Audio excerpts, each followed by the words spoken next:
Au nom du Père, du Fils, Saint-Esprit, un seul Dieu, Amen, que sa bénédiction repose sur nous tous, Amen.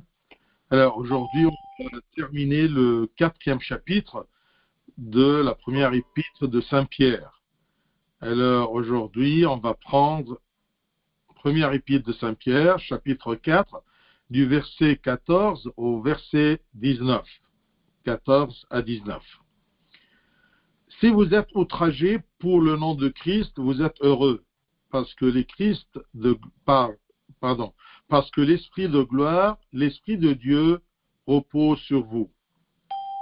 Que nul de vous, en effet, ne souffre comme meurtrier ou voleur ou malfaiteur ou comme s'ingérant dans les affaires d'autrui. Mais si quelqu'un souffre comme chrétien, qu'il n'en ait point honte, et que plutôt il glorifie Dieu à cause de ce nom. Car c'est le moment où le jugement va commencer par la maison de Dieu. Or, si c'est par nous qu'il commence, quelle sera la fin de ceux qui n'obéissent pas à l'évangile de Dieu? Et si le juste se sauve avec peine, que deviendront l'impie et le pécheur? Ainsi que ceux qui souffrent selon la volonté de Dieu remettent leurs âmes au fidèle Créateur en faisant ce qui est bien, gloire à lui éternellement. Amen. Alors, dès le verset 14, si vous êtes outragés pour le nom de Christ, vous êtes heureux, parce que l'Esprit de gloire, l'Esprit de Dieu repose sur vous. Saint Pierre ici continue, dans le même chapitre, d'encourager les croyants persécutés. Et attention, un chrétien est toujours persécuté, non pas par des gens qui cherchent tout simplement de le tuer, ce n'est pas le seul genre de persécution, il y a d'autres persécutions. Le péché lui-même, c'est une persécution pour un chrétien qui vit dans ce monde. Le prince de ce monde, Satan, est déjà le premier ennemi pour chaque chrétien et pour chaque chrétien qui vit sur terre. Et ce prince de ce monde est un ennemi qui ne cherche que éloigner le Fils de Dieu du sein de son Père éternel. Alors, ici, Saint Pierre, il continue à encourager les croyants persécutés pour que les insultes auxquelles ils sont exposés les rendent dignes de recevoir une plus grande bénédiction du Saint-Esprit.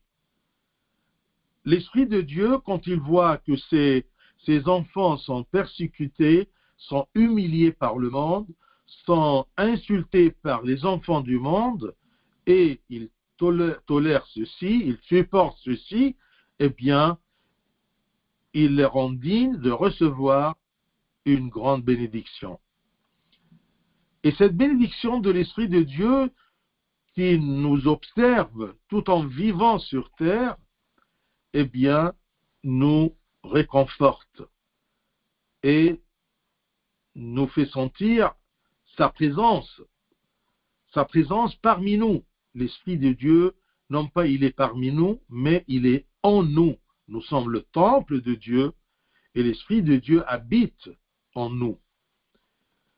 Alors, les enfants de Dieu qui endurent ces persécutions de ce monde et ils continuent dans le chemin de Dieu, ils sont bénis par l'Esprit de Dieu, réconfortés par l'Esprit de Dieu, et ils ont la grâce de sentir la présence de l'Esprit de Dieu qui leur promet également des gloires célestes. Et c'est pour cela que Saint Matthieu nous a dit, chapitre 5, verset 11, je cite, « Heureux ceux qui sont persécutés pour la justice, car le royaume des cieux est à eux. » Donc vous voyez dans ce verset-là, eh bien c'est une promesse que ceux qui seront persécutés pour la justice, défendant la justice, en défendant la vérité qui est Dieu, le Christ, eh bien heureux ceux qui sont persécutés pour la justice, car le royaume des cieux est à eux. C'est ça notre récompense.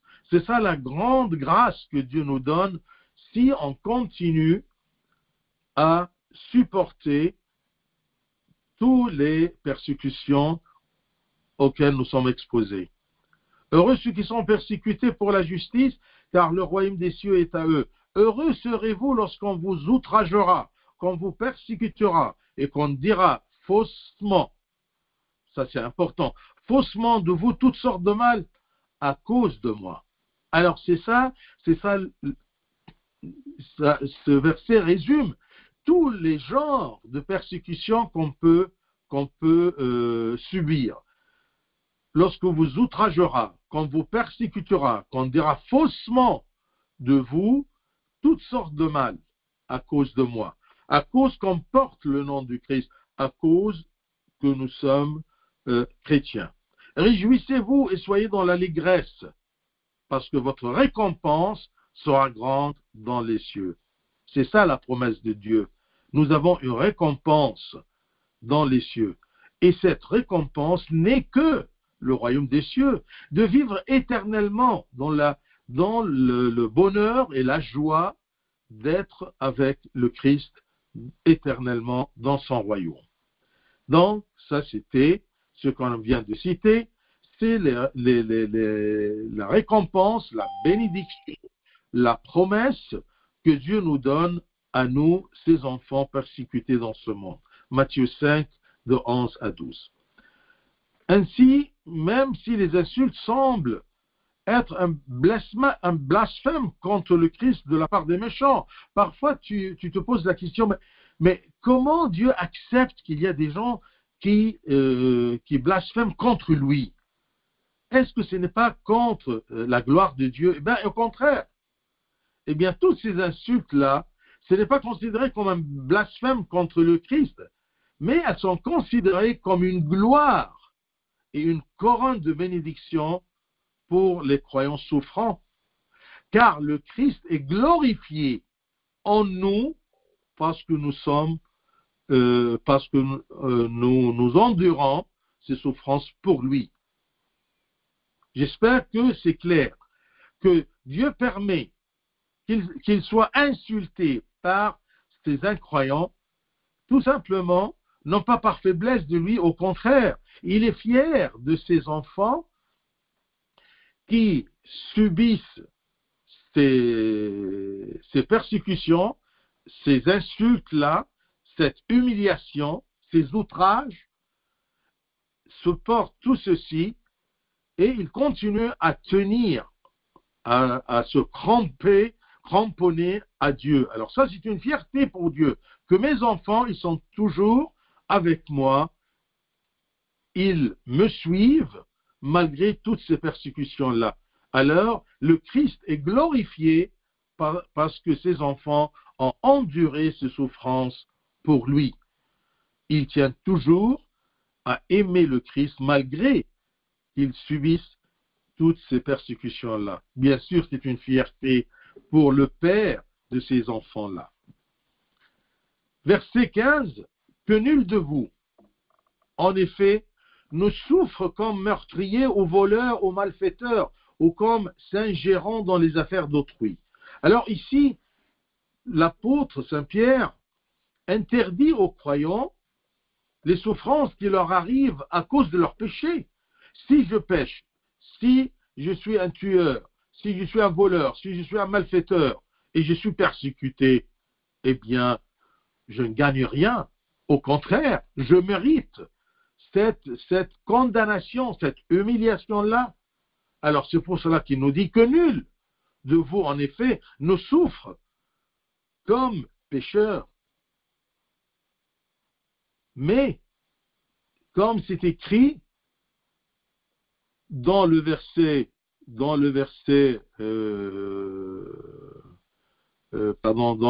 14, d'accord, si vous êtes outragés pour le nom de Christ, que nous soyons persécutés pour la seule cause glorieuse. La seule cause, c'est que nous sommes enfants de Dieu, à cause du nom, pour le nom de Christ. Que nul de vous, en effet, ne souffre comme meurtrier, ou voleur, ou malfaiteur. Tout ça, ce sont des péchés, disons, évidents. Mais il y a un autre péché qu'on va déchiqueter un peu, c'est s'ingérer dans les affaires d'autrui, se mêler des affaires d'autrui. Ça, c'est un péché qu'on peut faire toujours sans se rendre compte. Et nous sommes persécutés à cause de ce péché. Donc, les chrétiens doivent marcher dans la droiture et s'éloigner des péchés évidents, tels que le meurtre, le vol ou toute mauvaise action, qui est rejeté et puni par la société. Si tu es puni par la société à cause d'une malfaisance, eh bien tu le mérites. Ici, c'est loin de cette béatitude dont il parle Saint Pierre.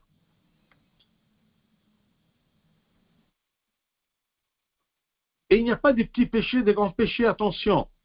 Un péché qui s'incruste dans mon caractère et dans mes habitudes, c'est un péché qui peut me priver de la bénédiction, de la promesse de Dieu d'avoir le royaume des cieux.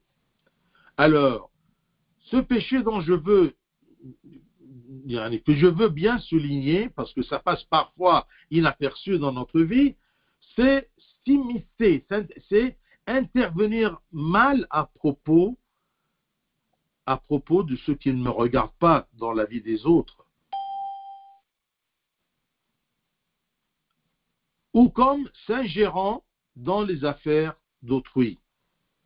Ou, dans un autre style français, c'est s'immiscer. S'immiscer dans les affaires privées d'autrui. S'immiscer, ça veut dire intervenir mal. Et sans être invité à le faire. D'accord ? Personne ne veut que je m'introduise, que j'intervienne dans sa vie. Mais si je le fais, eh bien c'est un péché. Et imaginez-vous, c'est cité parmi les péchés comme meurtrier, voleur, malfaiteur ou comme s'ingérant dans les affaires d'autrui. Méfiez-vous de ce péché-là. C'est un piège. Parce que si je m'introduis, si j'interviens dans ceux qui ne me regardent pas dans les vies des autres, je serai persécuté, je serai repoussé par les autres. Et ça sera la guerre entre moi et celui dans la vie duquel j'interviens. Donc, respectez la liberté personnelle de chaque être humain. N'essayez pas de fouiner dans les affaires des autres. Moi, je me rappelle bien d'une femme, quand j'ai parlé à propos de ce péché qui passe inaperçu, eh bien, elle m'a dit, moi, je ne m'introduis pas dans la vie des autres, mais je les aime, alors je veux me rassurer qu'ils vont bien. Non, ça, ce n'est pas une excuse. Si tu veux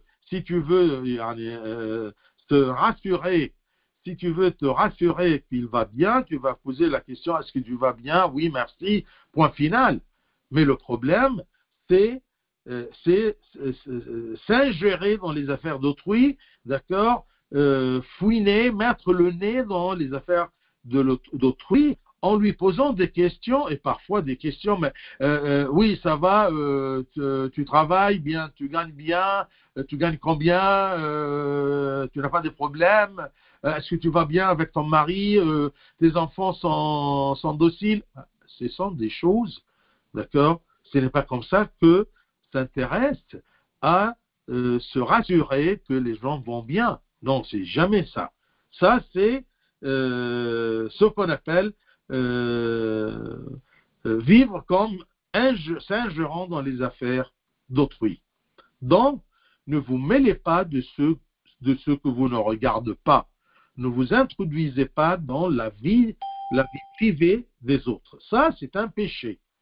Et je crois que c'est le seul endroit, c'est le seul verset dans le Nouveau Testament ou même dans la Bible où Dieu a cité ce péché-là. Ou comme s'ingérant dans les affaires d'autrui. Ça peut mener à souffrir. Ça, c'est une source de souffrance. Et ça peut mener à une persécution, à une un écrasement de la part d'autrui. Donc, respecter la liberté personnelle de chaque être humain, comme exactement quand tu veux toi-même, d'accord, garder ta liberté personnelle dans la vie. Donc, ces souffrances sont celles auxquelles les méchants sont exposés à cause de leurs méfaits. Ils sont rejetés par Dieu et ne sont pas considérés qu'ils font ceci, ou alors ils sont persécutés, ils sont punis, ils sont maltraités pour l'amour de Dieu. Non, c'est pour leur péché ou leur mauvais comportement envers l'autrui. Donc, évitez de souffrir, évitez d'être puni par le monde et éviter d'être persécuté par le peuple du monde tout en étant pécheur. Mais si vous voulez être glorifié par votre Père céleste, eh bien, on vous outrage pour le nom de Christ. Verset 16, c'est à peu près dans le même contexte, mais si quelqu'un souffre comme chrétien, qu'il n'en ait point honte. Vous voyez, ça c'est le vrai encouragement. C'est ça ce que l'Esprit de Dieu dit à chacun quand il sent qu'il est persécuté. Même persécuté par ses frères chrétiens. Eh bien, si quelqu'un souffre comme chrétien, comme un bon chrétien, comme un chrétien qui suit le commandement de Dieu, qu'il n'en ait point honte, et que plutôt il glorifie Dieu à cause de ce nom, à cause de ce nom qu'il porte, à cause de ce nom, le Christ, à cause de ce nom, à cause duquel nous sommes persécutés ou en souffre. J'aimerais bien que vous mettez ce verset-là comme un emblème dans votre vie. Mais si quelqu'un souffre comme chrétien, qu'il n'en ait point honte, n'ait jamais honte d'être chrétien, comment dire, ne regrette pas que tu es chrétien et tu es persécuté. Plutôt, glorifie Dieu à cause de cette persécution, à cause de son nom que tu portes en toi dans ce monde-là. Donc, si le croyant souffre parce qu'il est chrétien et parce qu'il suit les commandements de Dieu, eh bien, ses souffrances sont considérées pour l'amour de Dieu et Dieu le soutient durant ces persécutions-là et le récompense pour elles. Donc, si on est persécuté comme chrétien, si nous sommes persécutés à cause de notre amour vers Dieu, eh bien Dieu va nous soutenir, va nous envoyer l'aide d'endurer ces persécutions-là et ces souffrances. Il nous soutient et aussi il nous récompense pour ces souffrances-là. Mais si quelqu'un souffre comme chrétien, qu'il n'en ait point honte et que plutôt il glorifie et remercie Dieu, il glorifie Dieu à cause de ce nom, à cause de son nom que nous sommes fiers de le porter. Nous sommes chrétiens. Ça vient du Christ. Verset 17. Car c'est le moment où le jugement va commencer par la maison de Dieu. La maison de Dieu, c'est-à-dire, dans l'Ancien Testament, les Juifs, le peuple de Dieu, la maison de Dieu, et de l'autre côté, dans le Nouveau Testament, c'est nous, la maison de Dieu. Alors, il y aura un moment où il y aura un jugement. Ça, c'est la vérité. Et vous voyez que toujours Dieu commence par le châtiment et par punir sa maison d'abord. Alors ici, l'apôtre nous encourage à nous engager dans une vie de justice et à rejeter les péchés en nous souvenant de la justice de Dieu qui punit les méchants. Et d'abord les méchants qui sont dans sa maison, parmi son peuple, comme exactement son châtiment de son peuple juif. qui a commencé, ce châtiment-là, par la destruction du temple de Dieu à Jérusalem, comme le Christ avait prédit. Il a dit, selon Matthieu 23, 38, « Voici votre maison vous sera laissée déserte. » Parce qu'ils étaient le peuple de Dieu, mais ils ne suivaient pas Dieu. Ils n'obéissaient pas à Dieu. Comme exactement aujourd'hui, on se dit chrétien, mais si nous ne marchons pas dans la voie du Christ, si nous ne sommes pas en Christ, si on ne vit pas selon les commandements du Christ, eh bien, nous serons considérés comme des pécheurs, comme ces méchants-là que Dieu punit et que Dieu les prive de son royaume. Alors, si Dieu commence à discipliner ses enfants juifs parce qu'ils ne croient pas en Christ, alors quelle sera la grandeur de sa discipline et de son châtiment pour les méchants païens qui refusent de croire en lui et qui continuent dans leur péché. Attention, ne crois pas que Dieu va laisser les méchants pour l'éternité. Non, il y aura un moment où il y aura un jugement. Et si Dieu, le bienfaiteur, qui aime sa maison, ses enfants, commence toujours par discipliner, par punir ses enfants, ses propres enfants, sûrement les méchants qui ont refusé le Christ, d'accord, ils seront punis et châtiés, mais très sévèrement. Donc, ne doute jamais dans la bonté de Dieu et aussi dans la justice de Dieu. Mais Dieu, en vérité, est beaucoup plus bon que nous. Il est très miséricordieux, il est très patient. Comme il est patient envers moi, il est toujours patient même en face de tous les méchants qui persécutent ses enfants. Pas de problème pour ces enfants persécutés parce qu'ils seront glorifiés.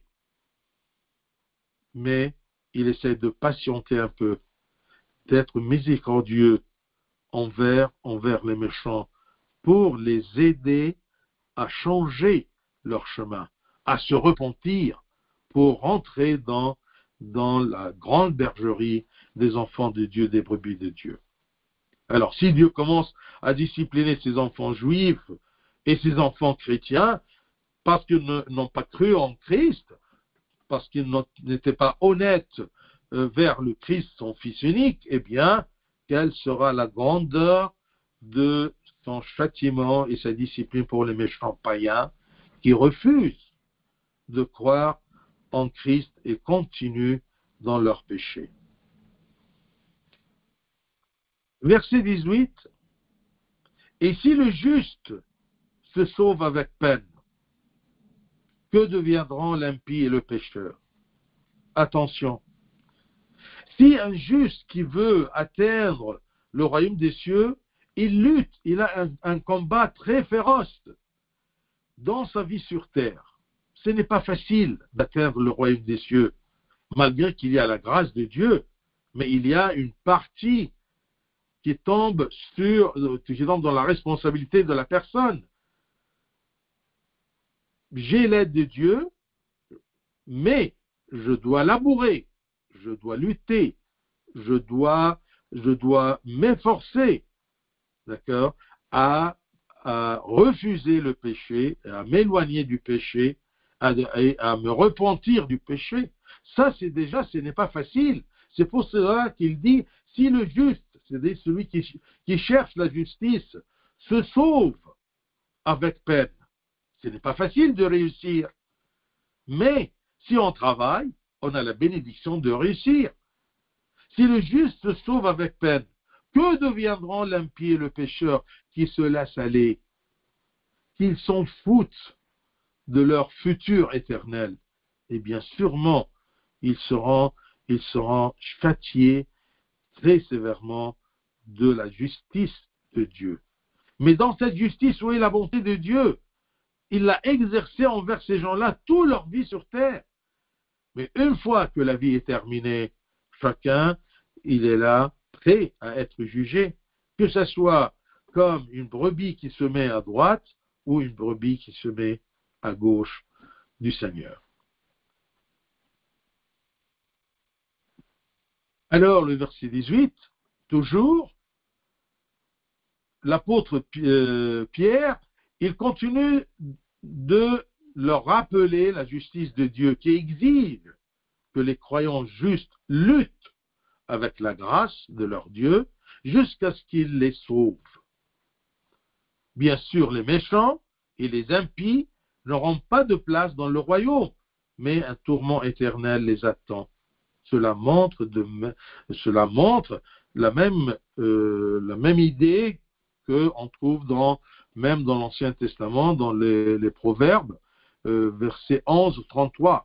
C'est écrit, je cite, « Voici, le juste reçoit sur la terre une rétribution, combien plus le méchant et le pécheur. Voici, le juste reçoit sur la terre une rétribution, combien plus le méchant et le pécheur. Il aura un châtiment très dur. » Verset 19 qui termine ce chapitre.